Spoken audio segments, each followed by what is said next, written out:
ঈশপের গল্প দাঁড় কাক ও পাতি কাক। গল্প পাঠে আমি সুপ্রকাশ। একবার এক দাঁড় কাকের মনে খুব গর্ব হলো, সে সবার সেরা। জাত ভাইদের মধ্যে রূপে গুণে তার জুড়ি কেউ নেই। এই ভেবে অহংকারে ডগমগ হয়ে সে তার আত্মীয় স্বজনদের ডেকে বলল, তোমাদের সঙ্গে আর মেলামেশা করা যায় না। যা চালচলন সবার, দিনভর কেবল কোলাহল। একটা কোনো খাবারের জন্য সবাই মিলে কাটাকাটি করছো। না না, আমি আর তোমাদের সঙ্গে নেই। এই বলে দাঁড় কাক তার জাত ভাইদের ছেড়ে পাতি কাকদের কাছে উড়ে গেল।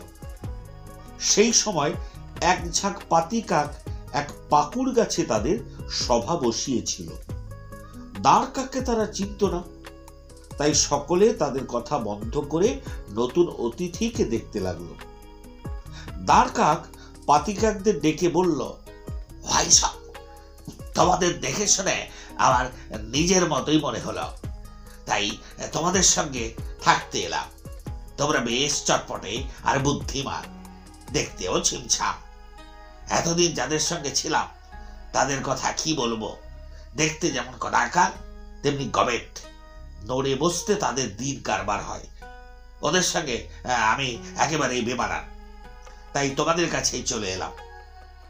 দাঁড় কাকের কথা শুনে পাতি কাকেরা এক জায়গায় জড়ো হয়ে বলল, তুমি আমাদের সঙ্গে থাকবে বলছো, কিন্তু তোমার কোনো পরিচয় তো আমরা জানি না। তোমার কর্কশ গলার শব্দ শুনে মনে হচ্ছে স্বভাবও বেশি ভালো হবে না।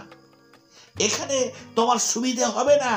এখনই পালাও, নইলে সবাই মিলে ঠুকরে ছাল চাপড়া তুলে নেব। পাতি কাকদের তাড়া খেয়ে দাঁড় কাক তখনই সেখান থেকে পালালো। কিন্তু এবারে যায় কোথায়?